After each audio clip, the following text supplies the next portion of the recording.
Good morning, everyone. My name is Jobert J. Kuhimaya from College of Engineering. First year, Block 1B. Today, we're talking about quotient rule.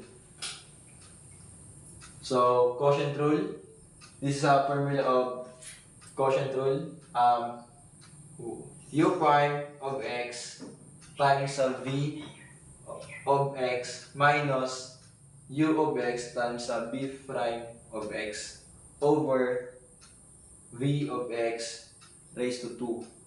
So, this is a problem.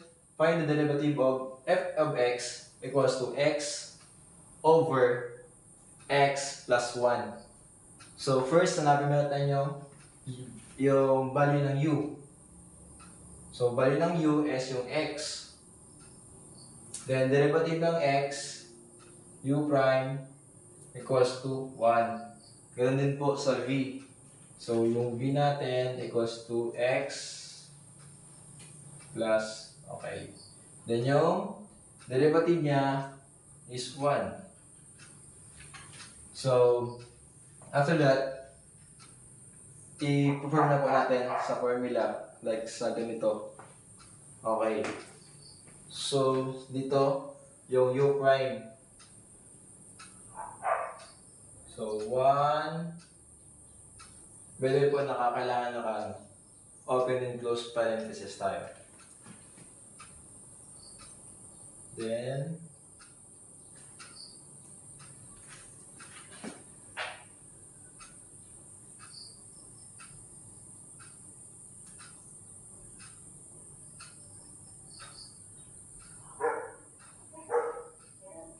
ayan.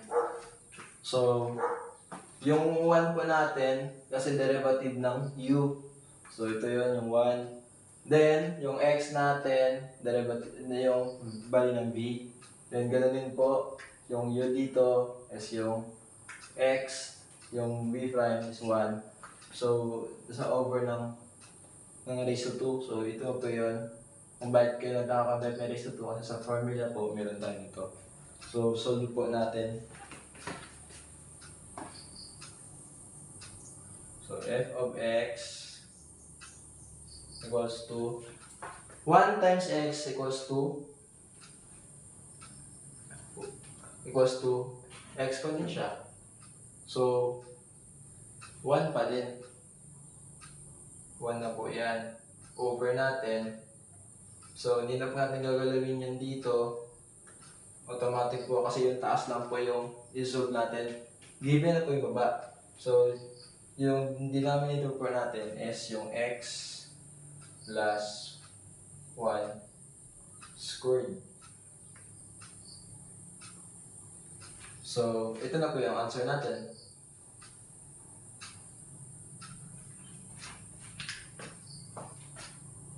Kasi po, dito, kung makikita niyo sa formula, ito lang po yung hanap natin. Ito lang po yung i-solve natin. Ito lang. Then yung sa denominator po natin, hindi na po natin yan pwedeng galawin. Okay po ba? So, yun lang po.